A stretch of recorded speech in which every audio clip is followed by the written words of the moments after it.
narrow black sheep of the four fundamental forces. It's called the weak nuclear force.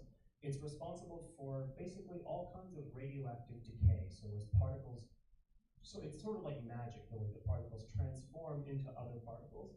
The weak force mediates these interactions. And between these four forces, we get the governing set of rules that create our universe as we know it. But at the moment after the Big Bang, at very least three of them, these three, were all unified as one force. And we don't really know how that works. And I really wish I could share with you all how it worked, but we truly don't know.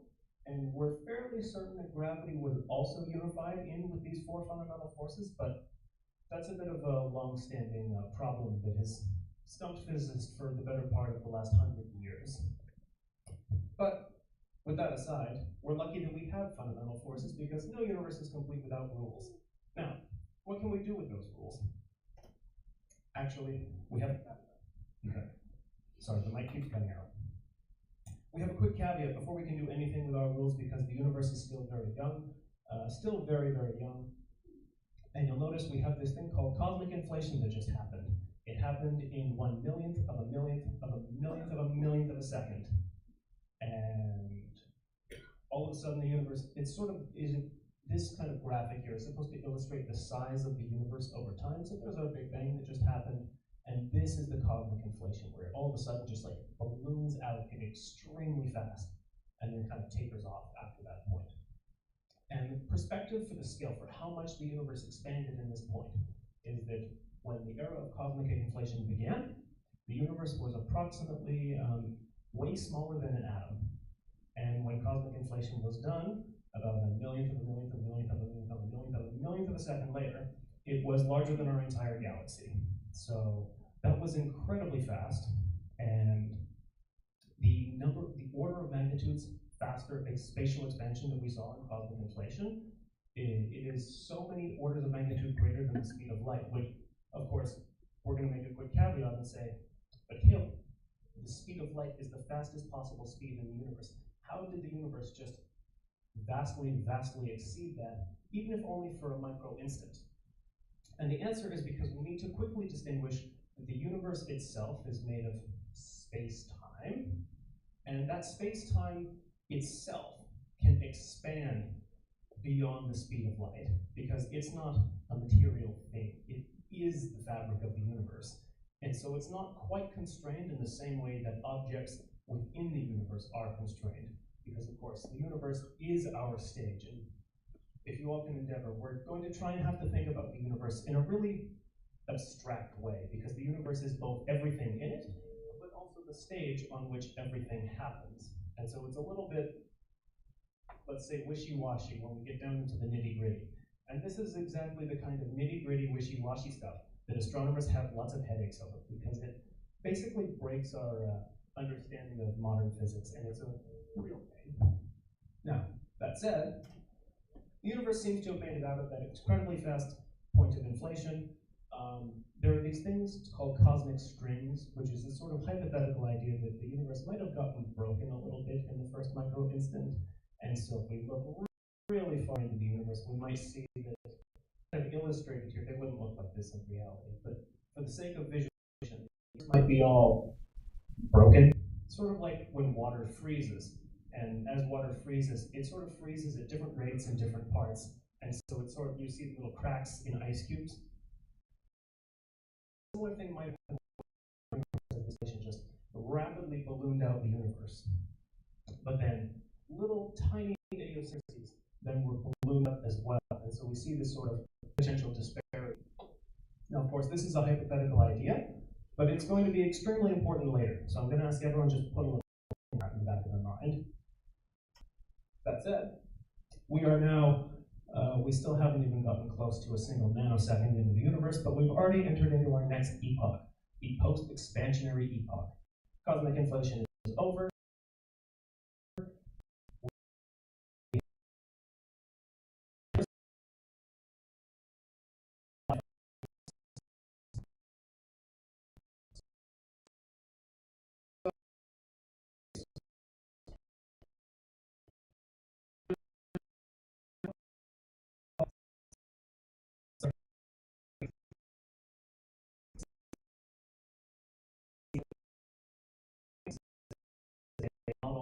universe itself. And it really only gets started right after this era of cosmic inflation, because now the universe is big enough and cool enough that the laws of physics are starting to make a little bit more coherent sense. And we can actually enter a point in the universe where things become, for lack of a better word, tenable. Everything before this point is our best guess. We have a decent amount of evidence to support things like cosmic inflation. In fact, we have a lot of evidence to support it, but it's not something that we can directly observe, which is really challenging for scientists. But now that we're into a lambda CDM framework, we are more apt to find testable and measurable artifacts from the Big Bang. And it's most notable because now we have our laws of physics that make sense. Everyone has probably seen this before. This is Einstein's most famous equation relating energy and matter, and saying that, in effect, energy is matter, and vice versa. And that's going to be very important, because we have a universe that is full of energy, but not full of matter yet. And so this is going to be very important. Now, as well, there's just two other little equations. We're not going to make this too mathy. It's a little scary. This is Einstein's second most famous equation. This is his general theory of relativity. Basically, all it says is everything on this side has to do with sort of space-time and geometry, and everything on this side is about energy. And the sort of two-sentence summary is that energy is space-time geometry. Easy enough. Let's talk about our final, third most important equation that will now govern the universe, and that is going to govern how particles interact with the forces of nature. It's called the Expanded Standard Model Lagrangian, and we are going to do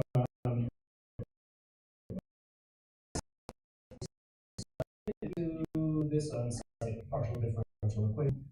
I'm not going to solve it, and we're not going to talk about it, but it's working in the background. It's kind of messy. A quick side note, actually, the reason it's so messy is probably because this describes those other four fundamental forces. Electricity and magnetism, the strong and weak nuclear forces are included in here. Gravity is not, and we hope that somehow there is a way to rectify that and include this a little bit more simple and elegant. But for the time being, it looks like this. Now, that huge, ugly equation governs this. Everyone please pretend that this doesn't exist. But everything else on here is great, because we know that everything else on here exists. This is, on a really fundamental level, what the universe is made of. These are all the elementary particles. They come in a couple of flavors. There's a lovely electron, probably familiar. These things up here, particularly these two, are the building blocks of protons, neutrons that go into atoms. And then these guys over here are called bosons.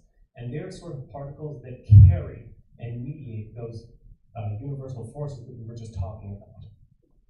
So the interactions between all of these things can now happen, and our universe has expanded and cooled down enough that some of these particles are now able to form out of all this energy that was filling space-time. So what does that look like? Well, it looks like the annihilation epoch, which we're still not even a nanosecond into the universe yet, and we have now created a whole bunch of stuff. You'll see here's our little quarks in here. They make protons. Now, in the antimatter and matter annihilation epoch, it's not actually atoms themselves that are annihilating, it's just particles and their antiparticles. So the conventional universe that we see today, you and me and everything else, is made of protons and electrons, but every particle in the universe has its antiparticle equivalent. And so there are quarks and antiquarks. And quarks make protons, antiquarks make antiprotons. They're anti-electrons called a positron just because the electron has a negative charge. So the anti-electron. And the important thing to note is when particles and antiparticles meet, they destroy each other in a flash of light and release all of that energy back into space. Why is this important? Well, because the universe, a huge thesis in all of physics is that things are great when they are symmetrical. We love symmetry. And in theory, the universe should have been perfectly symmetrical. Half of all the matter that formed should have been